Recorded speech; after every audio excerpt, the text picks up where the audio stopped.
Hello, everyone. Welcome to the February 22nd episode of PubTalk Live, a live publishing talk show that airs the second and fourth Saturday of every month at 9 p.m. Eastern. I'm your host, Sarah Nicolas. I'm a young adult author, I am no longer the current managing director for Pitch Wars. I got to change that. I'm on the board for Pitch Wars, let's say that, and a library event planner. If you've seen the show before, tonight is going to be a little different, and welcome back. And if you're new to the show, welcome. Tonight is a little bit different from what we usually do because we are here live from Coastal Magic Convention in Daytona Beach. And I have multiple guests, but they are actually all here with me in real life, like Jeff here. I am right here. When you can subscribe to reminders via email by clicking on the link in the description so you don't miss a show. You can also follow the show on Twitter and Instagram at PubTalk Live. And if you'd like to support the show, you can find a link to the Patreon near the end of the video description down below. And we already have some people here. So I'm just going to say hi to a couple of them before I introduce Jeff. So Tamara is here. She said, super pumped. And Heather, hello, Heather. Good to see you again. Let's see, is Ebony here? I know she was looking forward to it. I unfortunately do not have fancy drinkware today, though. So today our first guest is Jeff Adams. Jeff Adams writes both gay romance and LGBTQ young adult fiction. Jeff is the co-host of the Big Gay Fiction podcast, a weekly show devoted to gay romance, as well as pop culture, and the Big Gay Author podcast, a show focusing on Jeff and his husband Will's journey to become full-time authors. You can learn more about Jeff's books and the podcast at jeffandwill.com, which is a very easy URL, right? Welcome, Jeff. Thank you. Thanks for having me. This is so weird to be like in the room with the person that I'm talking to. In the room and doing the podcast live, because all of our stuff that we do is pre-recorded. Yeah, this morning we had a panel and he recorded it for his podcast. So we're going to, so you'll be able to hear that. I'll post a link on social media and stuff when that happens. And we actually have a pretty gay show today. We got a lot of authors. We do, yeah. So that's going to be fun. All right. So today what we're going to do is, instead of, if you watched the show before, you know, we have the first half, we have publishing news, and then the second half I do an interview. So we're going to be doing like mini episodes with each author. So we'll do one piece of publishing news, and then we'll do a little mini interview, and then we will bring the next person in. So you ready? I'm ready. You're excited for this news item. I'm intrigued by this news item, but I definitely have opinions on it. All right. So bookshop.org is a new website that hopes to be an indie alternative to Amazon. The website, which is in beta now, offers a way for independent bookstores and perhaps authors and publishers as well, a different way to sell their books. They also offer affiliate commissions, which will help publications, reviewers, and bloggers who rely on affiliates to support their sites, with a commission that is actually 2.5 times that of Amazon's at 10%. What do you think about that? It's an interesting concept, yeah. Right? I mean, anybody that goes up against Amazon it's good that somebody tries to make a run at it. If you look at, Google and Kobo, and I'll leave Barnes & Noble on the side because Barnes & Noble is a whole other thing with both being brick and mortar still and the website.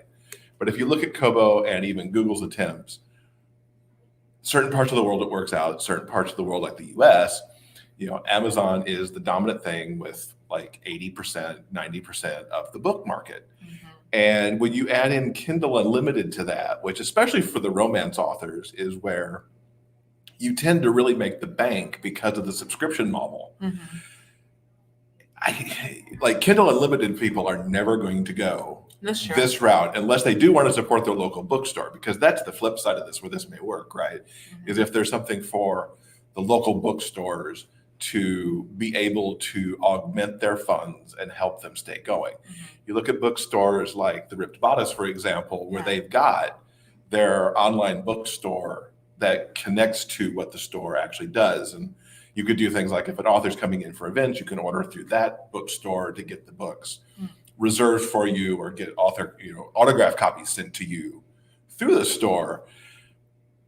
I love the idea. I just don't know Yeah. how it's going to sustain and Yeah. be able to build market share for the consumer and then for the author too, for the indies. Is this going to be something I can upload through Draft to Digital or some other aggregator, or is it another place that I'm going to have to put a book in? Or I wish them all the best Yeah. and hope it succeeds because I like the idea behind all of it.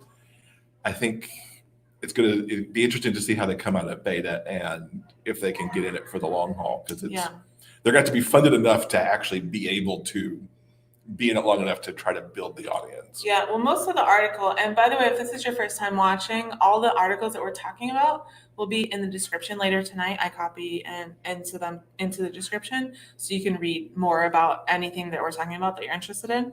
But most of the article talked primarily about print books. Mm-hmm. And so maybe they're primarily going for that print book market. And I know there are a lot of people that don't want to buy from Amazon. So True. Hopefully, I don't know. We'll see what happens. Kelly O has joined us, but she said the phone battery is dying. Oh no! But she'll join us until that happens, I guess.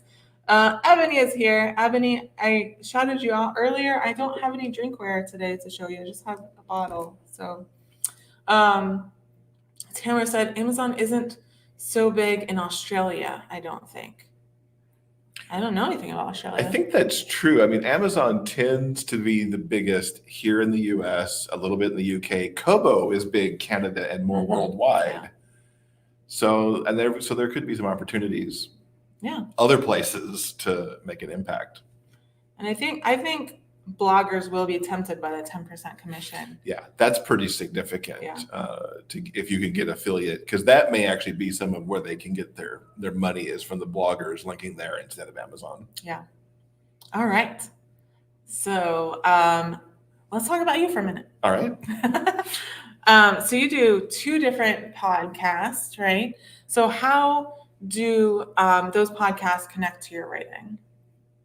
So we started Big Gay Fiction Podcast. My husband and I started it 4.5 years ago because we read a ton of books and we want to tell people about the books that we're reading. And it really started as a way for us to talk about books we were reading, but also with the idea that if you like the books we're talking about, there's at least a pretty good chance you're going to be interested in the books that we actually also write at the same time. Because if you like these romances, you might like our romances. Mm-hmm.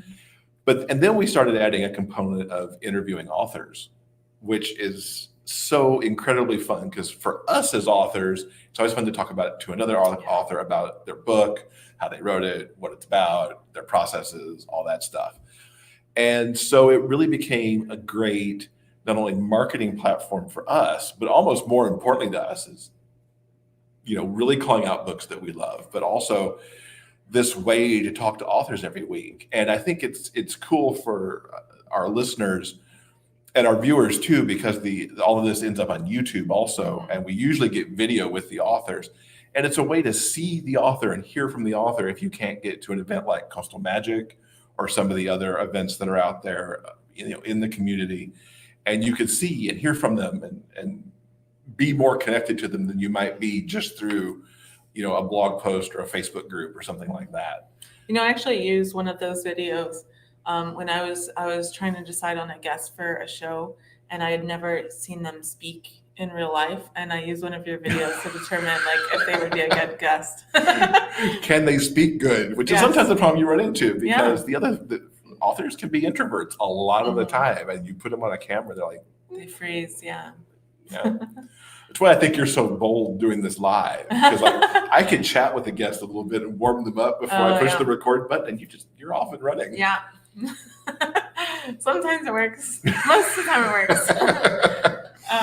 And I was saying in the panel we did this morning too, is one of my favorite parts about doing the show is being able to invite authors that I really love to talk to me for an hour, that I maybe normally wouldn't just be like, hey, let's chat for an hour. Whereas, it's on the show. So you have a legitimate reason to do it because you're like, come and chat. And some of my favorite authors have been on the show. I'm just like, ours too. Yeah. It's really cool to have that extra little thing going on to add into everything. And then hopefully it all, balances out time wise. Cause as you know, this things like this can take up a lot of time. They can. That is the good thing about being live, though. You don't have to edit. That's true. Editing takes forever. True, it does. Let's see. Tamara said, I've just started getting into podcasts, so now you have another 2 to listen to. Excellent. Yeah. Come check us out. Ebony said, I'm totally introverted. LOL. That's so funny because Ebony is like the most active member of the PubTalk Live community. So that's great. All right. So I have a question for you. I warned you about this one. What is the most important book you've ever read? Important book. I like how you phrase this question too. It's not what is your favorite book, or it's the most important book. Mm-hmm. And I'm going to go with The Adventures of Cavalier and Clay by Michael Chabon. Oh, I think I actually shrunk that title more than it is. It's a really long title, but it's The Adventures of Cavalier and Clay. I read this book when it came out, and it's, long story short, it's about 2. They're comic book artists. They've come over from Germany to the U.S. They're trying to settle in here, and they're comic book artists. And this book covers like decades. World War II happens in it. Their rise of comic books mirrors some things like DC and Marvel. Mm-hmm. They're kind of based on, I think it's Bob Keane, who I believe did Batman. Okay. There's a little LGBTQ in there because one of them is gay, but of course back then you don't, that's very closeted material. Michael Chabon won a Pulitzer for this. Oh, okay. And several other awards. It's just an epic work, and it's one of the few things I will go back and read and reread. Oh, okay. Not only because the story is so good, but because I like to look at it from a craft standpoint. Not that I want to write a book like it, but just how he weaves this big epic story, and you just turn the pages to this thing, and it makes me so happy. And eventually they're supposed to do a movie of it, but I don't think they've ever figured out how to do a movie of such this epic tale and make it right. Yeah. Because he's also very into film and TV himself. And I think he's like one of the showrunners on the new Picard show. Mm-hmm. So he's not going to let it get made wrong. Yeah. Because he knows better. Cool. One of these days I'm going to do like a book club of all the answers to this question or something. Do you have a big master list of all the important books on like on a website or something? I just have the video snippets. Ebony, some big talk behind the keyboard. That's funny. All right, Jeff, thank you so much. And have a good night. We're going to bring on our next guest. It's the transition time on the couch. We're going to switch out. And you can find Jeff's website and social media info in the description down below. If I don't have a website and description and social media for the authors, I will by tonight. So make sure you check all the authors out.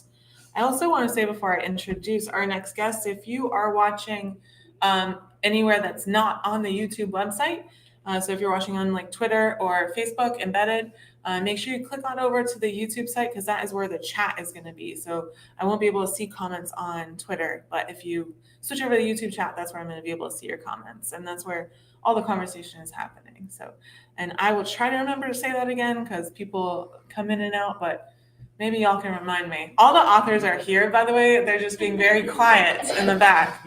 They're being great. All right. So next up, we have my friend who I've known since 2013. Yes.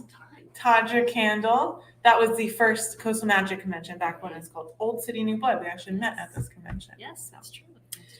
Tawdra Kandle writes romance under a variety of subgenres and pen names with over 80 books. Yes. Jeez. In active release. Mm-hmm. She's also the interim president of Novelist Inc. NINC. That's how people say it, right? That's right. And a passionate advocate for indie publishing. So welcome to the show, Tawdra. Thank you. Thank you for having me. Yeah, it's so great to have you. I'm so excited to have everyone here in person. So we have another news item. A sad one this time. Well, yes. Well, potentially sad. Yeah. For the 4th year in a row, the Trump administration has proposed the elimination of the Institute of Museum and Library Science Services, which would eliminate almost all federal funding for libraries. IMLS has survived and even seen increases in funding, the past few years due to community advocacy led in large part by the American Library Association. Yeah, it's sad. It's really a shame. But what I think, I try to draw positive out of anything that I can, and it's really cool that people are responding by making sure that the funding is coming from elsewhere. But libraries are so important. I mean, yes, are libraries important to yes. you? Libraries are important to me. For anyone who doesn't know, I work at a library. I actually work at the library that won the 2018 IMLS National Medal. Yeah. So and libraries are, especially for people who don't have access to, other ways to read books or listen to audio or watch videos or computers, access computers. I mean, they're just a treasure trove of information and availability that is just not available. Available anyplace else. Yeah. It's the end of a long day. Yeah. Can you tell? It has been a long right? day. I had a 9 a.m. panel, Jennifer. Yeah, so did I. If you're watching this later, yeah, we're going to talk about I that. had a 9 a.m. panel both days. Yeah. She knows Love I am you, not Jen. a morning person. But no, it's true that it's one of those things that libraries can change lives, and it sounds trite, but it's true. There's so many people out there who would not have access to books. I mean, I read ebooks through Libby, which comes through the library. Mhm. So Yeah, our internal motto at the library is actually "We change lives." yeah. Yeah. Well, that is. We also very teach true. cooking classes. I Right. teach cooking classes. Can you believe that? Oh, because I follow you on Instagram and Twitter and Facebook or whatever, and I see all those classes that are going on at the library, and it's always so cool to see. Oh, okay, this is what they're doing today, and I happen to think that I'm in Seminole County now, but Orange County Library is just phenomenal. Yeah, we now have also. The main library in Orange County is downtown, and there is a large homeless population there. Yes. And we have now I don't think he's full time. He's like 30 hours a week social worker. Oh, really? Yeah, That's so cool. he spends a lot of time at the downtown branch. He goes to a couple other branches too that are kind of, that certain demographic that might need it. But yeah, he helps them get all kinds of social services and stuff. So. And it's needed. I know I've taught classes before at the library. Sorry, I just saw Ebony's comment. That's funny because I feel like the POTUS needs to spend a whole lot of time in a library. Oh, man, that's funny. Yeah, that's very true. That's very true. great. Although I'm not sure isn't there a rule about not talking much being loud in libraries? I'm not sure he could follow that rule. So You can't interfere with other library activities. that's true. Yeah. That's true. Yeah. All right, let's move on. Yeah, we won't go off. We won't go off onto that subject. That could be All right. Yeah. So let's talk about you. Okay. I love. Are you ready for this? Maybe. I know you're ready for this because you Okay. actually wrote this. Oh, question. okay. But I never know what's gonna come in. so you write sexy contemporary and erotic I romance. do. Mhm. Your husband is a priest. He is. Yeah. Yes. So how do you That reconcile? could have been a surprise. Right? I could have been like, Yeah. he He is? Yes. Yeah, dramatic moment, right? Yes, he is a priest. How do Isn't you he? reconcile those two things? First of all, I wrote before he was a priest. Oh, okay. So that was I always say I came first. And secondly, even though what I write is maybe not necessarily what the ministry wants me to write, I happen to think that it's very spiritual, just maybe on a different level. And we use it. We go together in our jobs. In that sometimes I've had readers who have been sick or in the hospital or whatever, and so he'll go along to be a spiritual source for them, and I go along to sign books. So we make it work. We don't hide it. We did for a while. I tried to write under other names, but now I'm just who I am. And I joke because he ministers to a more senior population. That's a nice way of saying it, right? And we actually give the book sometimes to the libraries of the senior facilities, and the ladies just love them. And one of them said the other day in a sotto voce, I I wasn't really supposed to hear it. Just because we don't do it anymore doesn't mean we don't want to read about it. Like, okay, then. And they say, Father Clint, you're a very lucky man. Aw. Ebony said that has to be interesting conversation at dinner. Yeah, it's true. It's true. I mean, I don't know that he doesn't maybe actively read all of my books, but he knows what they're about. Yeah. You know. Yeah. There's a conversation in the comments about ebooks and print books and getting books at libraries. So if you're watching on YouTube, make sure you go check them out. Oh my gosh, Ebony is just full of zingers today. We call them seasoned saints. Seasoned saints. Yeah, that's a good title. Yeah, they would like that. All right, so I'm going to ask you the same question I asked Jeff. I ask it of all of my guests, as long as we have time. What is the most important book you've ever read? The most important book, and I thought about you asking, that it's not necessarily my favorite book or whatever, but the book that probably changed my life the most, strangely enough, is Twilight. Because a lot of people have answered. Okay, really? Yeah. Oh, I hate to be repetitive, but I love it. if I had not read Twilight, I probably would not be a writer today, or I wouldn't be a published author today, because it was the catalyst for spurring me on to actually write my own story and publish my own books. Me too. Yeah. See, I say there's this whole class the other day. We did the panel on on contemporary romance, I guess, and I said you can tell when people were published by what they wrote first. And for me, it was paranormal YA, because we were already paranormal YA. Twilight gave birth to a generation of writers. It did. Yeah. Cool. I was part of a larger group called Twi Moms. Oh, yes, you were a Twi Mom. I was a Twi Mom. Hello to all my Twi Moms out there. Yeah, right. And there was a group of us who were writing our own books, and we actually formed our subgroup and went off and became another group. So yeah, very cool. It was very cool. So while I have a lot of feelings about Twilight, both positive and negative, it was a life changer. So I'm very grateful that it came into my life when it did. Awesome. Yeah, so cool. Tamara said Twilight was the first book I really enjoyed reading after I stopped years before. See, I've heard a lot of people say that she brought them back to that. And Harry Potter was out way before, but there is that kind of that merging of those two. There's a lot of people who say that Harry Potter brought them back, or they read Harry Potter and then they moved on to Twilight. So, cool. It was a wonderful time to get into writing. Yeah, the brave new world. So. Yeah, well, Tawdra, thank you so much for joining us tonight. Thank you for having me. And we're going to bring the next guest on, and make sure you check out Tawdra's information in the description down below. Hello. Hi. Let's see. I'm going to see. Oh, Ebony says totally a Twi Mom. All right, cool. You read Twilight? I have read Twilight. Okay. I've read all the books.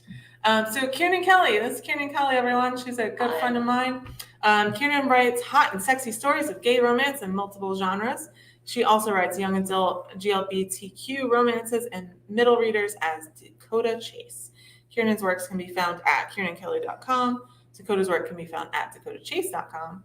And you can also go to Facebook.com/Kiernan.Kelly, which we'll have all that down below, so you don't have to remember all that. There'll be a test. Oh, okay. I got to study.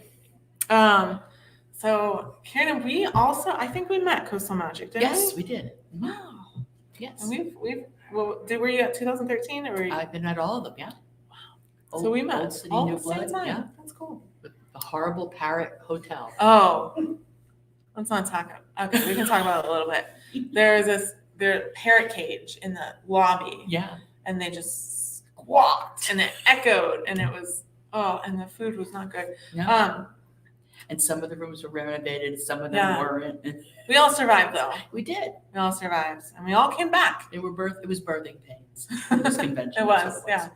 That was when it was St. Augustine. Now it's in Daytona. Yes. So, all right. So our news item. Oh, I didn't realize I put you in this news item. Okay, cool. On February 12th, the remaining Romance Writers of America board members resigned from office and set a special election for March 13th to March 20th to elect a new board to serve out their current terms. And this also happened right before the audit from the lawyers came out. Yes. So, do you think those are related, Kiernan? You think? Yeah. RWA went. Yeah, so Yes. we've been following this story since December. And so if you want to know more about what happened, you can go back and watch those episodes. I'm not going to rehash all of it. But they're only serving out the current term, right? Which is like through August of this year, I think. Is that right? Does anyone know? Are they even serving out their term? Well, the people they're elected, that are being elected. yeah, are going to serve out the current term. Yeah, I don't know. So that's not a long time. But they need somebody. Yeah, obviously, Or, you know. yes. They have the conference. I'm not sure how that conference is going to work truthfully this year. We'll see. I mean, I understand why they probably didn't. I don't know, but I'm assuming that they didn't cancel it altogether because they probably had put a substantial amount of money down on the hotel and for the conference space, and they probably can't get that back at this late date. So I can understand why it's going forward, but I'm not sure who's going to be there. Yeah. I guess we'll see the pictures on Twitter.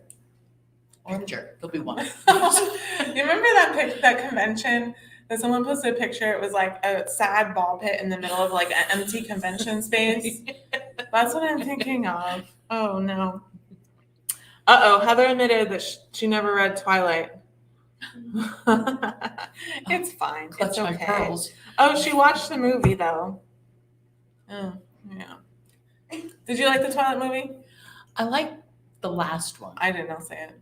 I like the last one. I didn't even watch the last one. I'll have to go back and watch the last one now. The last one I saw them all, but the last one I actually sat there and I'm screaming at the screen because it's a certain part during the big fight and things are happening and you don't realize what's going on quite yet. And I'm just like, no, what? No. So I got quite angry. All right, I'll have to watch that last one then. Oh, I did listen to them on audiobook. I've been mentioned listen to them. I actually did. So this is before I really knew that libraries had audiobooks. I got it at Cracker Barrel. You know how Cracker Barrel used to rent out audiobooks? So They used to rent them? Yes. I didn't know that. So when you went there and you paid full price for them, and then you could return them to any other Cracker Barrel, and they would refund the price minus $4 a week or something like that. Wow. Yeah, a lot of truckers do it. Wow, I did not know that. And I was like traveling a lot at the time, and so I listened to them on Cracker Oh, I know. Barrel I always CD see audio. the carousel of Yeah. audio and CDs and things, but I didn't know that they did that. Yeah. It's kind of cool. You find a lot of mystery thriller there because that's their demographic. Yeah. Tamara said she was screaming at the last movie as well. See? Yeah. I know I'm not alone. All right, Karen, let's talk about your publishing history a little bit. Oh, okay. I don't know why you seem scared. You wrote this question. By the way, I asked all the authors to write their own questions because preparing for the con and preparing for like 7 authors was a bit too much work. So I asked them if they could to prepare their own questions. So why are you scared of a question you wrote? I never said I was bright. Okay. You've been with a few publishers that have imploded. Have you survived? What advice can you give authors in the same boat? I have also survived a publisher that imploded. Yes. So, yeah. Yes. There have been several. Some of them went down the right way. Some of them did not. Some of them blindsided me. The key is to pick up and keep moving. That's the key. It's not to let it get you down long enough. It's going to get you down, but not to get you down long enough where you lose momentum. Yeah. You have to. Yeah. And this recently, I've had experiences where it's now a huge ton of work because now I'm what they call a hybrid author. Mm-hmm. So I traditionally publish and now I also indie publish. And when you indie publish, everything is on your shoulders. Yeah. All the work. So that's an adjustment that you have to make and you have to make time, but you also have to keep writing because you need to get the new book out. So it's a matter of time management and just keep plugging along and not letting it get you down. Yeah. So that's my advice. Yeah, I definitely had authors who suffered the same implosion I did who couldn't recover because they took it Way took too it hard. so personally. Yeah. And they took it as like a sign that they were a bad judge of Yeah, you know, character. and sometimes things like this are just out of your control and you have to accept that. Yeah. You know, and the other thing is you have to remember that publishers, it's as much as you love writing and you're writing and it's an art form, it's a business. Mhm. So like any business that goes down, you know, just because your grocery store has closed doesn't mean you're going to stop eating. You're going to go find another place to buy your food. So no, it's I'm kind just of- sad about Lucky's closing. Thank you. It's my job. It's done. A little behind the scenes thing real quick. Laura, could you go back there and grab my charge cord for my computer because I'm gonna lose some power soon. My computer's getting older. It doesn't last as long as it used to, so we may have to unplug one of these lights because there are only 2 plugins in this room. I hear that happens to men too. as they Oh, go. okay. Thanks. I don't know if anyone at home heard that. Can you, unplug the bottom one there. No, there's nothing here. Yeah, thank you.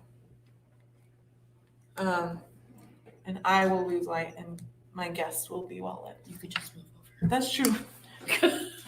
Now one side of my face will be well lit. Okay. Is it the good side? She's gonna try to move it. Thank you. Laura from Redhead Editing, everybody. Ebony said you definitely have to have thick skin in this business for sure.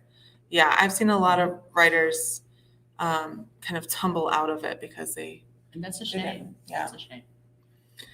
All right. So, Kiernan, Yes. what is the most important book you've ever read? I've thought about this question, and I have to say that the most important book for me that I've ever read is actually a book called The Big Book of Fairy Tales. And it Oh, was a big, giant, yellow children's book, and Mhm. it's the first book I ever remember reading on my own. I was very young. I was an early reader, and it's the book that I would say launched me on a lifetime of reading, which eventually brought me to writing. Mhm. So that would be the most important book in my life. I mean, it's so important to me that I actually went on Amazon and found another copy. And you know, I'm older than dirt, so this book is old. Yeah. But I found a copy on Amazon and I bought it just so I could have it on my shelf again. cool. I'm not older than dirt. I am. I do remember Kiernan came to she comes to a lot of the workshops I put in the library, and someone even mentioned it recently that you said that you're a grandma who writes porn or something. I am. I said that once at one of your panels. And at the someone library, and they remembered it? remembered it. I said I'm the grandma that. But they writes didn't gay remember it porn. was you who said it. They didn't remember it was me, and they're like, you know, there was this woman, and she said that she was a grandma. And she wrote gay porn. I was like, yeah, that was me. Memorable. The things I'm remembered for, that and dinosaur porn. Those are the two Oh. things I will be remembered. That's my legacy. All right. Cool. She's never going to have me At on the show library, again, too. ever. No, of course. Of course. You're welcome anytime. Kiernan, thank you so much. You're very And welcome. we spent all day talking, but I always Yes. love talking to you. I love talking to you too. Yeah, cool. All right, next, we're going to bring on our next guest. We're going to switch them out here. Come on up. Go, Sheila, go. I know.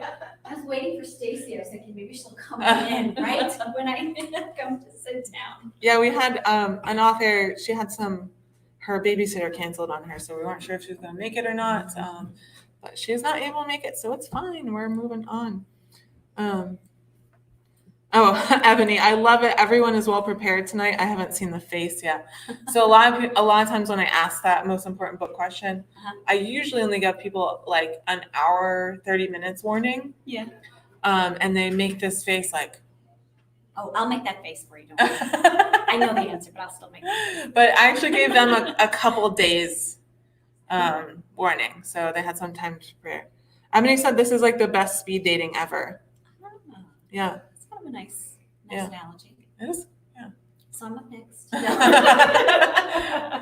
I'm a Virgo. I'm a Sagittarius, actually. That's okay. I'm a Libra. Oh, okay. Anyway. Yeah. Okay. move So on. Shaila Patel is a pharmacist by training, a medical officer manager by day, and a writer by night. She writes Own Voices teen romance from the Carolinas and is an unabashed fan of happily ever afters with epilogues. With And you know what? Since Twilight was actually going to be my book, because, and you've heard this at a panel, I was telling everybody how Twilight kind of started me on genre fiction writing, because I was such this literary snob, thinking I had to write the next great American novel, and it had to be literary fiction. And then I read Twilight because my son's nanny forced me to read Twilight. And I was like, wait a minute, this is the stuff I was thinking about when I was in high school. Why not write this for fun? And you know, long story short, now I'm an actually published author. But now that you bring up epilogues, I'm actually going to change my answer. So if we can jump to that first. Do you want to do that first? Let's do Okay. that. I don't want to throw you off. Okay. Sarah. No problem. No problem. So I was in my bio on my website, I mentioned that, and I actually have a picture of the golden books. You remember when we were little kids and we get those little thin, the fairy tales, and The Golden Spines. and it was Cinderella, and I remember getting to the last page, and I would stare at this I don't even know what it was. It was some picture that they had on the very last page, and I was mad because I wanted to know what happened. Like, you know, the prince and the princess get together, and what happens next? And I remember being so angry. I'd be like, ugh, and throw the book away. And How old were you? I was like, what, 6, 7, 8? And I remember because I was in Chicago and we had shag carpeting, you know, the two-tone shag carpeting. So I remember the shag carpeting underneath me. So I do remember throwing the book. So that's why I remember it was Chicago. It had to have been before 10. I can tell you that much. But I mean, of course, you know, if Golden Books had epilogues, they would be thicker books. They wouldn't be those tiny little, you know. But I do remember that. So when I started this genre fiction writing and I started reading more romance, I was like, oh, I like these epilogues because they tell me what's going on. So I'm going to change my answer. It's not Twilight anymore. It is Cinderella, the Golden Books edition, whatever that edition is. I don't know. Okay. Okay. Wow. So we can now get back onto the interview. I know I threw you off track. No, it's fine.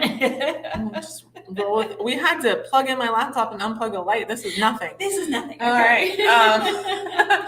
Cool. So we have our news item. Yes. It was announced this week that Judy Blume will headline the Book Expo Children's Book and Author Breakfast in May. And this is notable, by the way, because she doesn't do a lot of appearances anymore. The breakfast will also celebrate the 50th anniversary of Are You There, God? It's Me, Margaret. The other authors joining her on the panel will be Misty Copeland, Natalie Portman, Raj Halder, Marie Liu, and Kwame Mbalia. Not a great lineup. Yeah, And that's that a great was, you lineup. know, when I saw that, I was expecting, because a lot of these book cons have had a very non-diverse panels, you know, these headliners. And so when I saw that, I was like, wow, not only is it like diverse racially and there might be some other, you know, marginalizations there that are being represented that I'm not sure of, but it's also not just fiction. I think Raj Halder has a nonfiction book about writing, and so it's just an interesting panel. I kind of wish I was going if anybody has a sense. You have like a celebrity and a debut author, Yes. So, I can imagine those little lines. Like if you've never been to like a book event, there's a panel. There's always like at the end of the panel, everybody kind of rushes the table to try to get their attention. Right, never happened to me. But I you know, I can just imagine that panel, right? That everybody would be, you know. The next time I see you on a panel, I'm gonna rush the table and talk to you. Thank you, Sarah. Thank you so much. But yeah, I can just see the Natalie Portman line. You know, like it'll be very much. Yeah. You'll see that, and then there's Judy Blume, and we were talking about Judy Blume actually before we all started, and it was just she was a force of nature, right? I mean, when Are You There, God? It's Me, Margaret came out. I mean, there were, and I was in that first group of kids. I won't talk about how old I am, but so these children. You read a first edition? No, it wasn't a first edition. Come on, Sarah, stop being mean. but no, but I mean, you know, you would be like, they're talking about periods. Yeah. You know, like it was just such Mhm. a, you know, and it was such an important thing. I mean, when you're a child and you're looking at these books, you're looking to them for information. It's such a strange thing to think like fiction actually gives us information. Yeah. I mean, children, information. So yeah, YA writers, you know, we have a big responsibility to get it right. Yeah. Yes. Let's have more periods in books. Yes, exactly. There Should you have go. did 50 years Let's talk ago. about tampons, get the boys on board so they stop thinking it's a bad word, you know, Oh, man. and they stop as men taxing them. Let's not go there. Yeah. Okay. We keep verging I into, know, into yeah. politics. And you know, books aren't political at all. So No, not at all. that was sarcasm. For anyone who didn't catch that. Ebony said that's an awesome lineup. They're talking about Goosebumps in the comments now. That was after my childhood. Oh, okay, I'm just cool. Yes, I'm. We'll move on from that. You don't. You look like you're in your 20s. Like I do not look like I'm in my 20s. Please. God. Oh. But no, but it's funny. People talk about these books that were, you know, there's series, right? The 80s Mysteries, the Goosebumps, all those. That all was not there. The series that I had was Nancy Drew. Mhm. Like that was something to me when I was growing up because, you know, there were no smart girls, and so to read Nancy Drew, I mean, that was like, wow, she is kick-ass. You know, like she was amazing. You know, and then I don't know. Are we the same person? Like Nancy Drew was like the first series that I really read too. Yeah. Well, because I think that was all that was available, right? I mean, as far as series go, right? Yeah. All that stuff like the Goosebumps and all that came later and much later. So to me, Nancy Drew was series. And I mean, I think after I got through the entire series, I think Hardy Boys was next, and I was like, boys. Yeah. Boys. I'm not gonna- Though they did have a boat. I thought that was cool. Yeah, that's true. Yeah. But even when I was a teen, there wasn't a lot. There was some, but there wasn't a lot. And I started reading adult sci-fi fantasy pretty quickly because of that. Well, I mean, for me, teens was what all the required reading for English class, right? And so that I think that's where I made my shift from genre fiction to literary fiction. And you know, you have all these teachers telling you that this is what literature is, right? So by the time I hit my senior year, and you know, you're reading all these great American novelists, and you think, well, this is what I want to do, because I'd always known that I loved writing. So yeah, I kind of stepped away from that genre fiction, but. Boy, let me tell you, I remember 8th grade, 5th grade, 6th grade. Every time I read a Nancy Drew book, I would just look at that library, the shelf of Nancy Drew books and the yellow spines, and I would just be in love. And I kind of forgot that. I moved away from that.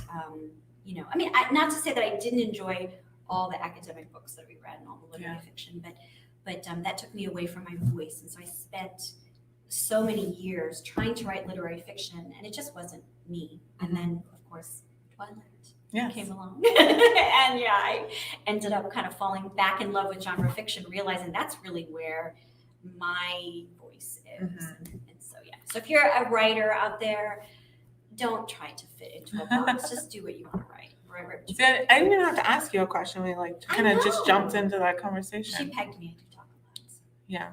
I didn't say that live. You're the first person to say that. I I said it before we started. I know. She's like, you're okay, Shaila, right? Because you'll keep me talking. Yeah. No.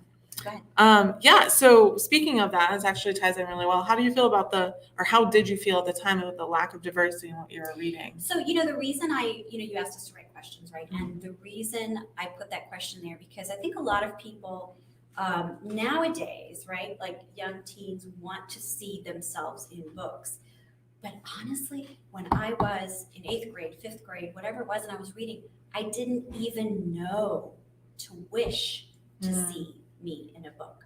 I didn't think that was possible. And that's really what the sad thing is. I mean, and I don't even think I realized that until just a few years ago, when somebody had asked Ruth Bader Ginsburg about the next, the next Supreme Court justice, and, do you think we should have another woman? And she said something like, well, why can't we have 9 women? And I was like, that blew my mind, because I was like, 9 women on the Supreme Court? No way. And it's that moment where you realize you never even allowed yourself to imagine that.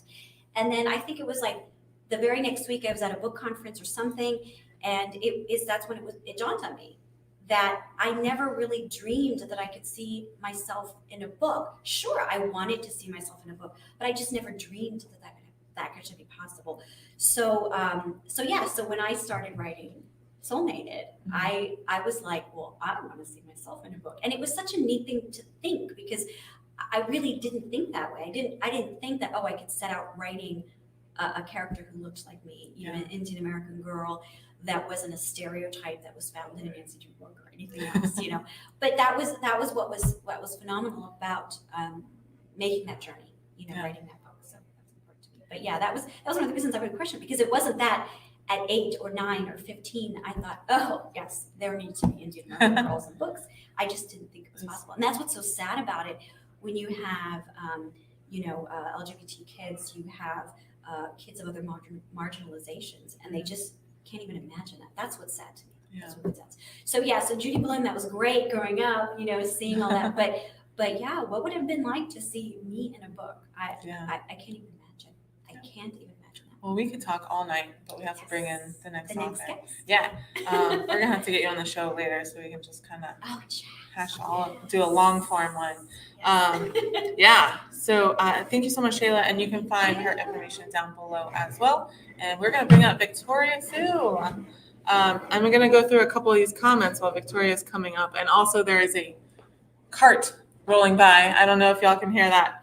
Ebony said her first series was Amelia Bedelia and the Babysitters Club. I love Babysitters Club. Yeah, that created a lot of readers too. Tamara said my first adult books were the Dragons of Pern books. Well, actually, she had a typo, but I'm not going to say that out loud. Can you see that word? Yes. She corrected herself. It's fine. All right. Oh, okay. EX10 has joined as well. Never considered a book written by people like me with main characters like me. All right. So, welcome to the show, Victoria Sue. Hi. Victoria Sue fell in love with love stories as a child when she would hide away from her mom's library books and dream of the dashing hero coming to rescue her from math homework. Yes. She never mastered math, but never stopped loving her heroes and decided to give them the happy ever afters they fight so hard for. So please welcome to the show, Victoria Sue. Hi. Yay! I'm just imagining,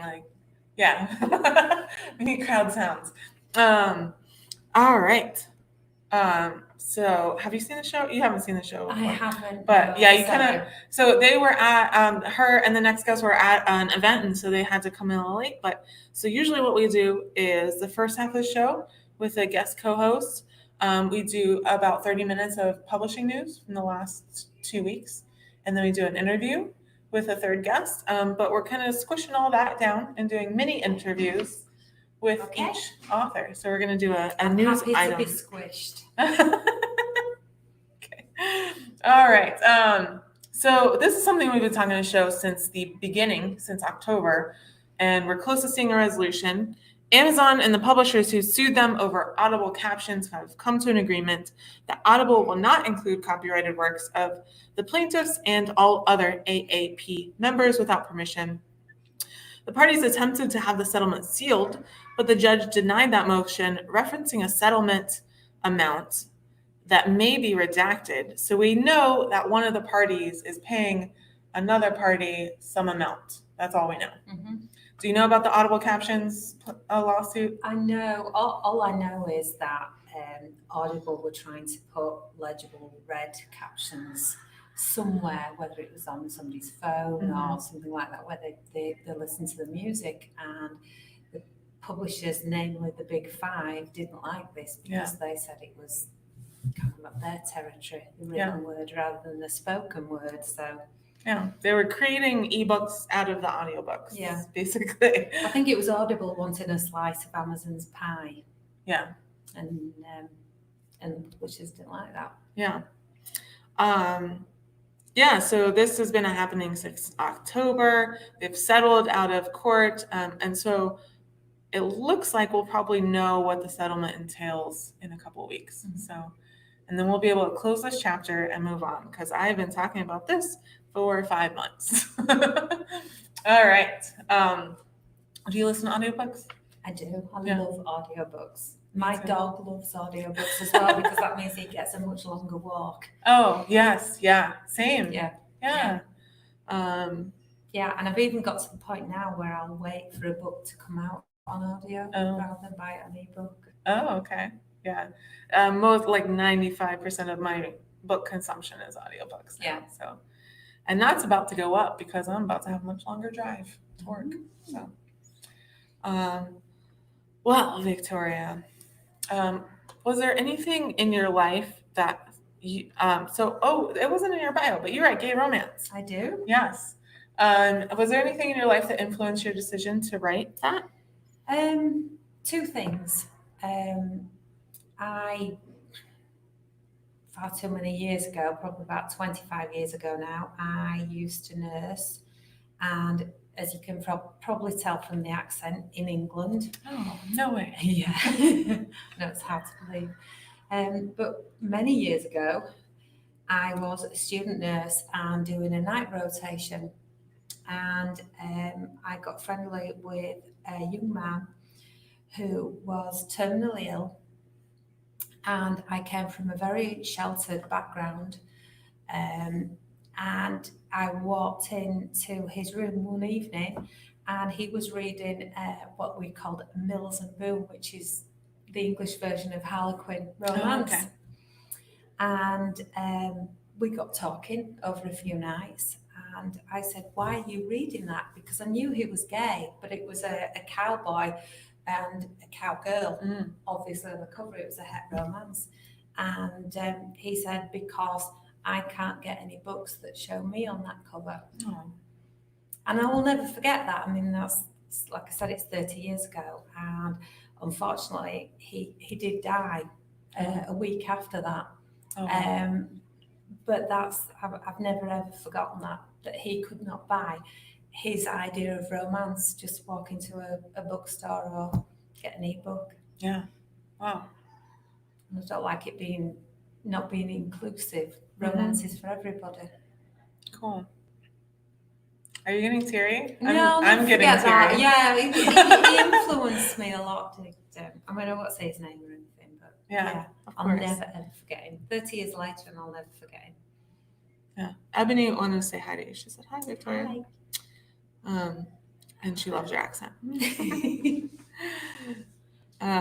We did a murder mystery last night, by the way, at Coastal Magic Convention, and we were two of the actors, and you were a likely suspect. I was really upset because I didn't die. Oh, I'm sorry. No. I'm really sorry because I'm the murderer. So that's my fault? Yeah, I guess. are you saying you would have liked to have killed me? No. No. You just said you were really sorry, and you were. You wanted to die. Oh, you're twisting it back on me. You were a likely suspect. I was just a likelier suspect. Yeah. Very, very likely suspect. In fact, I did it. I killed someone with a gin bottle after drinking gin all night. But I didn't know that the murder weapon was a gin bottle. I would die if I had to drink gin anyway, so could have just asked me to drink. So you know it wasn't you. Expired on the floor. All right. So I'm going to ask you the same question that I ask everyone. What's the most important book you've ever read? I would say recently. It's got to be nearly 10 years old now. I was reading one of my favourite paranormal series, written by an author called Tina Folsom, and it's, if I pronounce that right, and it's Skangard's Vampires. And I think it was book 8 in the series. It's a het series, male, female, but book 8 was gay romance, and that was the first gay romance book that I read. Oh, was it? Yes. Oh. And that was it. That was it. Changed your life. Yes, changed my life. Excellent. That's great. Ebony said I can totally see you as a murderer. Thanks. Thank you. I think. Is that me she can see as a murderer? Me. Or you? She sent Sarah. Yeah. Oh, she said gin makes you sin. Blame it on the gin. Yeah. Oh, I should have used that defense. Disgusting. All right, Victoria, thank you so much for joining us tonight. You're welcome. You can find Victoria's links to website and social media down below later tonight. I don't think it's there right now, but it will be later Okay. tonight when I add all the links. And yeah, have a good night, and I'll see you Thank you. around. And we have one more guest to bring on. Let's see who's. I'm gonna look through the comments while she's walking up here. A lot of people love Victoria's accent. That's nothing new to you, is it, Victoria? But they're not so keen on it in England. Oh, all right. So now we have Bru. Hi. Hi. Hello. Yeah. Bru Baker is the author of nearly 24 LGBTQ romances, including the popular Camp Howl, HOWL series. She writes in both contemporary and paranormal worlds. So welcome. Thank you. And tonight you'll talk to me because last night in the murder mystery, it was my job to follow you around Yes. planning and your job to blow me off. I know. I had to tell them I was ahead a of little worried time coming tonight. because, like, your character was male, right? And he was supposed to try to get. I was a Broadway producer, and he was supposed to try to get a part in my show, and he and I was supposed to brush him off, so I had to tell you ahead of time, so you didn't think it was very me convincing. personally being rude to you personally, right? There was some like anxiety though tonight. Oh yeah. Oh, sorry. You gave me a pen though. Yes. I'll show everybody. I know. Yeah. When I'm not writing, I'm painting and drawing. So that's one of my paintings. It matches my fake tattoo. Ebony says hi, bro. Hello. Tamara said welcome. They're probably my most prolific commenters if you haven't heard from today. Yeah. All right, so we have a news item. The Los Angeles Times announced the finalists for their book prize, and winners will be announced April 17th. They're launching a new prize, the Ray Bradbury Prize for Science Fiction, Fantasy, and Speculative Fiction. And Walter Mosley will receive the 2019 Robert Kirsch Award for Lifetime Achievement. So I wanted to include this because the LA Times Book Prize isn't usually one that I care that much about. It doesn't tend to be a genre that I like to read, but they're adding the science fiction fantasy one, so maybe that will change. Well, and they're really expanding this year. I think this is the first year that they're kind of looking to include blogs, like any kind of creative, outlet that promotes reading and literacy.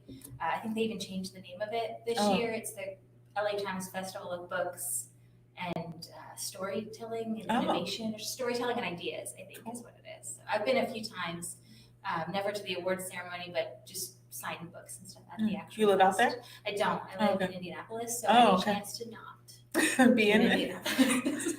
I went to Indianapolis once. Let me ask you a question. We're going totally off topic. I'm sorry. I used to go. So all the fraternal and sorority nonprofits are based in Indianapolis, and so I used to be the vice president of it for one, and their conference was there. The city was so clean that it looked like a sci-fi dystopia where like everyone had died. I mean, Is it always like that? It's always pretty clean. Wow.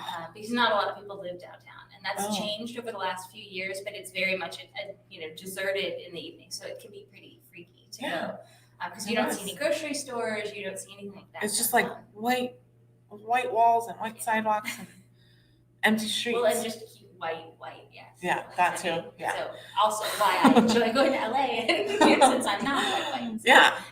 All right. Well, I'm glad you confirmed that that's how it always is because that was creepy. All right, cool. So we're gonna go into the interview now. Let's see. I'm gonna see if anyone's saying. Oh, Ebony said cool pen. It is a cool pen. I actually asked like several people where they got it, and then when I walked by your table earlier, just hand me one. I thought someone had told you that I was looking for it. Trying to give it to everybody that I had done something with. So even though you wouldn't talk to me last time, I was still gonna give you. All right. You did defend me though. I did. A lot of people said that they put me as the murderer because of that. That they thought Yeah. that I would do it on your behalf. So. Oh, that would have been really nice. Yeah. I did it though, just to be clear. I'm definitely the murderer. Anyway, all right. So, wow, you've signed at the LA Times Yes. Festival of Books. That's the Several next years, question. Yeah. What is that like? What is the event like? I mean, it's very different from any other book con because I've done BookCon and World Fantasy Con, Book Lovers. I love this one too because it's so small and intimate. But it's just enormous and it's outside, so I wasn't really prepared for that. So the first year I got really sunburned, and you're outside. It's 150,000 people, which is a lot, even spread out on a college campus. But I really liked it because usually when we go to a book fest, it's very targeted toward one genre. Yeah. And I'm a former librarian, and so I like most genres. And so going to something like that where you have pretty much, you can walk through little lands, and each genre is kind of like Epcot for books. Oh, that's cool. Really fun. Yeah, that's cool way to say that. I was gonna say something that. Oh, yeah, I went to one book festival at school where we were out on the field for the signing. It was like an hour and a half on the field, but I am white. And so I actually went to my car and got my umbrella because I was like, I cannot stand in the sun for more than 15 minutes really without sunscreen. So yeah. All right. So let me ask you the same question I've asked everybody. What is the most important book that you've read? And obviously I have read Twilight, and I'm not, as a librarian, I'm very like, don't be ashamed of what you read, but I'm still a little bit ashamed. Yeah. Because I actually went and did a Forks tour. Oh. I took one of my baby moons and went to Forks with a friend and stood outside the high school, and that was like, I'm going to blame hormones. But it did happen. But I am very drawn toward villains, and in my books, I want complicated characters. Nobody's black and white. And so for me, Wuthering Heights is probably the most important book because it was the first book that I read that I identified with the villain and questioned, was he really a villain? Was she really, what was happening there? There were so many things that were complicated, and it didn't have to have a happy ending. It didn't, my books do because they're romances, but I'm not writing Gothic literature. But it was just a really different type of book for me. And that continued on into reading like Rebecca and other books. My favorite Shakespearean play is Othello. My favorite is Othello too. Iago is hard to beat as an interesting character.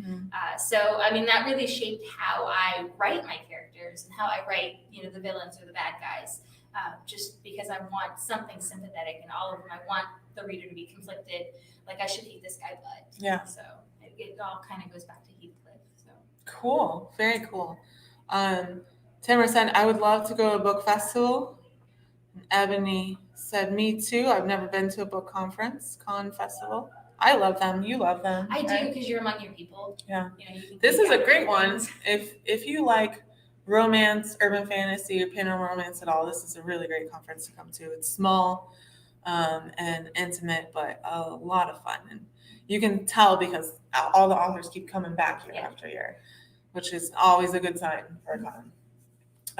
Well, I'm glad you're a librarian because you're going to be here with me for the reading quote of the week, which is a regular feature. I by the way, if anyone's a regular watcher, I got rid of all the other monthly or weekly features, but I kept the book reading quote of the week because I assigned it in October and I didn't want to change my sheet is really why I kept this one. But it is from Mortimer J. Adler, and I'm going to put it up on screen. I got out of the habit of putting things up on screen because we didn't do the other series. Let's see. In the case of good books, the point is not to see how many of them you can get through, but rather how many can get through to you. That's great. So if you're worried about your Goodreads challenge numbers, don't. I think that's the translation of this. Yeah, read what you want at the pace you want. Yeah. No apologies. Never apologize for how you read. Yeah, definitely. We're at a romance convention, so we can say that loud and proud. Well, in gay romance. Yes, yeah, for sure. All right, Bru, thank you so much for joining us. And you can go ahead and head off, and I'll just do the little outro here. And you can find Bru's information in the description later tonight. And if you've enjoyed the show, don't forget to like and subscribe. Usually it's a little bit different than it was tonight. But if you don't want to miss another episode. So also tell your friends if you enjoyed the show. And you can subscribe via email down below as well. You'll find a link to the Patreon in the description. Thank you so much to my Patreon supporters. One of them is actually in the room right now. Hey, Brenda. But I thank all of you online as well. And the social media for our guests is going to be in the description later tonight, along with the PubTalk Live social media. Thank you so much for watching. And Actually, next episode, it might be a little different as well, because that is the date of the Orlando Book Festival, which is the largest event that I plan all year. And also, two of my best friends who moved to another country are in town that weekend. So I think I'm going to try to pre-record the show. So we're not going to have a live show on March 14th, but I will still have something for you. So make sure you tune in, and it will be uploaded at the same time. So good night. Ebony is adding the quote to her dream board. Good night, Tamara. Good night, Heather. Good night. Oh, did you guys name yourself? Are we pubbers now? That's so awesome. They gave the community a name on the. I saw it in the comments earlier, but I didn't realize. That's so cool. Great. Okay. Oh, okay. I'm fine. I feel really emotional. You can't tell because it's me, but I feel really emotional right now. Okay. One more comment. Yes. Okay. That's what we're calling it. Pubbers. Cool. All right. Have a good night. Thank you so much. And I don't have the music coming up, but I am still going to show the Patreon thank you list. And we'll see you sometime soon. Okay. Bye.